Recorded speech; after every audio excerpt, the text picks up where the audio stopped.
Hi there. I set myself a challenge to try and replace this keyboard I've had for ages, which is broken, which I need for my small basic computer. So I set myself a challenge to see what could I get for 20 quid on eBay, and I quite fancy something really compact, a mechanical keyboard, and I've come up with this. I'm going to mispronounce this, but the Ziyoulang T60 mechanical keyboard. It's a compact keyboard. It costs around £20 on eBay, and when you unplug it and unpack it, it looks a little bit like this. I have very, very low expectations for this keyboard, and they've been met, which sounds like a bit of a backhanded compliment, but no, I'm really quite pleased with it, although it does have a couple of really, really odd quirks, which we'll look at in a moment. So here we are. I got a blue one, so it's in blue plastic, because that's what I thought that might be a bit nicer than black or white, a bit more interesting. It is backlit in rainbow colours, more of which in a moment. And it's a mechanical keyboard, and it's a kind of very clicky clacky kind of keyboard. It's got the blue star switches that are designed to be noisy and very tactile, because that's what I just thought I fancied a clacky keyboard. It's in a compact sort of 60% form factor. It's got a USB-C plug with a normal sort of USB A plug, an old-fashioned style on the other end of that blue lead, and there we go, and it kind of works. It's got a very interesting feature with the backlight. I was intrigued to see that they were all rainbow colours, and you can change in a variety of ways, which none of which I can really imagine you'd really want to do, but you can change the modes in which it kind of lights up, so you can shift through these different modes, and I'm actually failing to do this now. Is it that button you push? There we go. So it kind of pulses, and it does a sort of chase thing. It does all sorts of absolutely crazy different backlight modes. You can even get some where they will, there we go, it like responds to when you touch it, almost like it's alive. You can turn the brightness of the keys up and down as well, using these keys here. You can turn the brightness of the backlight up and down, as well as toggling through the different modes. But one thing you might notice that is intriguing is the colours don't move, and I knew this was going to be a rainbow coloured keyboard, but I was kind of keen to see, is it possible to actually do something about that? Are they really rainbow coloured LEDs? Are they actually RGB LEDs? They're not being used in some way, or are they just white LEDs? And is there a film underneath that maybe I could just do a very simple hack, and maybe I could remove the film and change the backlight all to white? Well, I think the answer to that is probably no. And the reason I think that is, if you look at this webpage, I can't find anyone disassembling this particular keyboard, but I found somebody disassembling a very similar Chinese keyboard.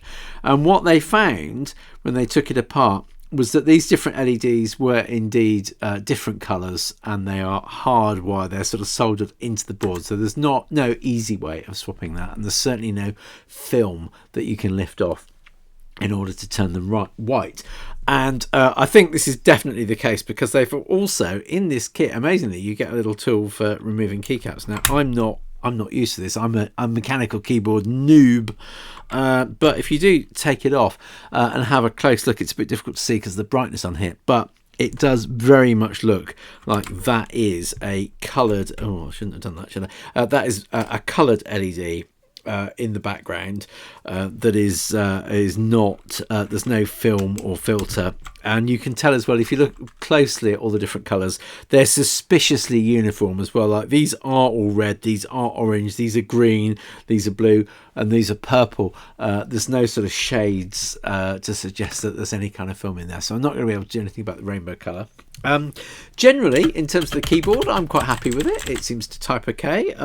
It's got a nice feel, I think, for £20. It can't really be beat. It came with a wrist rest as well, which is nice, as well as the tool for popping the keys off. It does come with an instruction book which lists what the function key does. Now, a lot of these function keys on here are for Windows, but some of the media control things work on a Mac, like the volume up and down. and things like that, and display brightness and things like that. They all do seem to work on a Mac. But here is the rub. Here is the thing about this keyboard that I think is absolutely insane, and that is about the cursor keys. And it took me a while to figure. I just could not get the cursor keys to work. And I thought, well, it must be the case that you're supposed to press function, hold down the function key, and then surely these other keys would then work as cursor keys. Seem to make sense to me because they're in dark, the arrows are in dark brown. Function combined with these other keys does like stop or play or volume up and down, works with the function key, but it didn't work with the cursor keys, and it turns out it just doesn't. Now if you can get your head around this is where your £20 gets you if you buy a really cheap keyboard of this design. Be very cautious of doing this. It's fine for my purposes. It's going to be fine with my small basic computer because it's absolutely fine for that purpose. But here's the rub. So if you want to use the arrow cursor keys, you have got to hold down, let's remember, get this right, you've got to hold down the function key and shift. And then notice that those keys start blinking. It is now in cursor key mode, which means that if I go into if I open, say, a Word document, and I'll open a blank Word document, and we'll start typing. So let's just have a look over here in Word, and I'll go, hello world, hello world. I'll start typing. And now, hopefully you should see that I can cursor up and down. So I'm cursoring up and down, left and right, as you might expect, and that's all good. But there's a problem now. If I go back to my Word document, what if I want to ask a question? So I want to ask hello world, and I want to type a question. So I press shift and well, I'm actually pressing the question mark key. There is no question mark appearing, and the reason for that is you have to choose. It's now in cursor key mode, which means it's got rid of these keys here. No great loss. I've lost the menu key, right control, alt. I can live without those because they're doubled up. But it also means I've lost / and question mark. And I didn't really realise until I started typing on this keyboard just how much I use up arrow, especially when I'm typing, moving around documents. If you're doing anything in a command line, obviously you're going to be using up arrow all the time because you want to step back to the previous commands you used. And you might conceivably, if you're in a command line, want to type a / I can imagine that's just about possible. So this keyboard forces you to choose between having an up arrow key and having a / question mark key. And that's just nuts. So that's really very annoying indeed.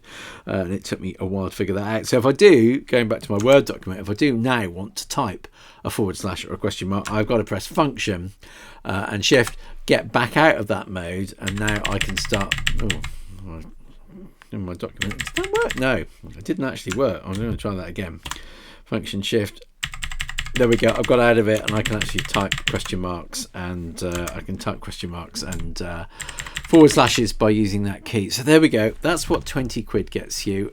You can pay a bit more for a keyboard very much like this on Amazon in the UK than you can on eBay. Lots of these around. I picked this one because some keyboards, we had a bit of a chat about this on Mastodon. Notice the way that these keycaps all use sort of stencil style lettering. They've all got these sort of inlay bits where the letters have to kind of support themselves, and that must be something about the way that these inexpensive keycaps are manufactured, that they have to have this sort of stencil style lettering.